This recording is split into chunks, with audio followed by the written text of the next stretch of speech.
Hai, annyeonghaseyo yorobun. Hari ini saya nak unboxing parcels from Shopee. So, let's start.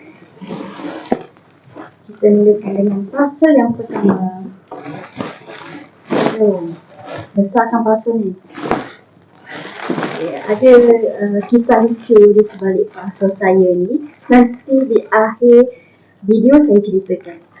Kita buka dulu parcel yang pertama. Dalam parcel ni ada banyak barang. Kita keluarkan dulu barang yang pertama. Item nombor 1. Ini dia baju t-shirt jersey. Macam yang saya pakai ni, tapi warna kelabu. Dark grey. Kelabu gelap. Okey. Okey. Barang yang pertama. Yang kedua, sama juga.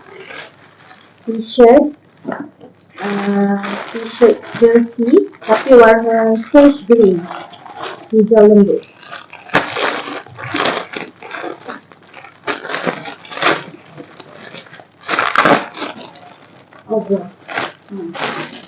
Ini dia.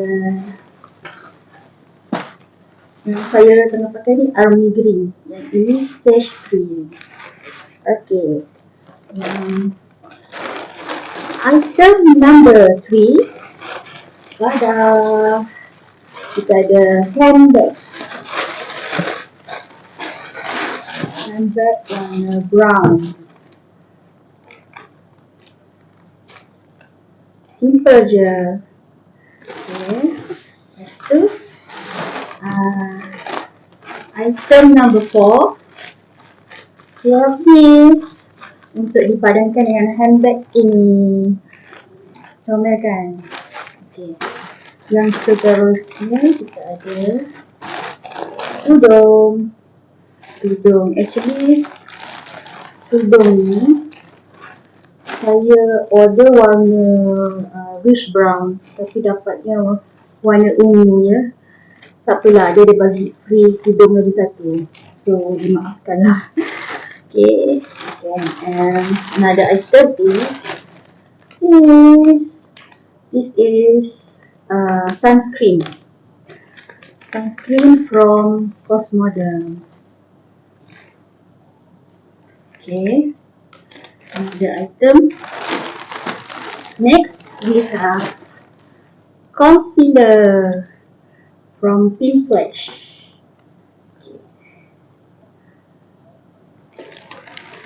Alright. Now another parcel. Parcel yang ni dah habis. Parcel seterusnya.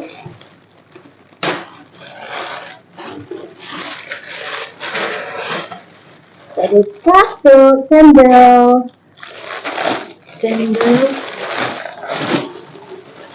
besar ya.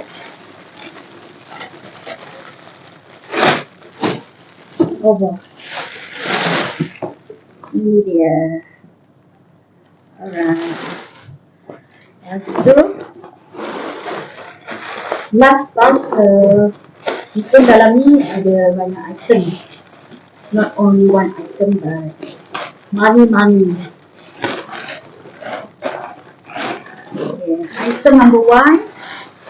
Yes, this skirt labu. Skirt labu warna white. Ini dia. Saya harap muat dah. Okay. And another one. Also skirt labu. Nama yepo. Tapi yang ni warna mint green. Bolehlah dipadankan dengan t-shirt sage green tadi. Lawa kan? Okay. Next item is tudung again. This is shawl, ironless shawl. Kali ni barulah warna coklat. Coklat because tema raya tahun ni warna rich brown, so saya kena padankan dengan tudung dark coklat. Okay, and the last item is casing phone. Ni casing phone untuk saya pakai masa raya nanti. Sebab apa? Casing phone saya lama ni dah buruk. Jadi ini kita akan pakai yang baru. Pattern yang sama. Sebab saya memang sangat suka pattern ni. Okay, sekian itulah saja video unboxing hari ni. Jumpa di next video. Bye. Okay, actually funny story yang saya nak cerita tu, sebenarnya barang-barang ni semua saya dah unboxing dah, tapi video unboxing sebelum ni tak jadi. Jadi saya re-unboxing semula. Jadi sebab itulah boleh tengok tadi dalam satu parcel banyak item. Itu sajalah funny story-nya. Okay, bye.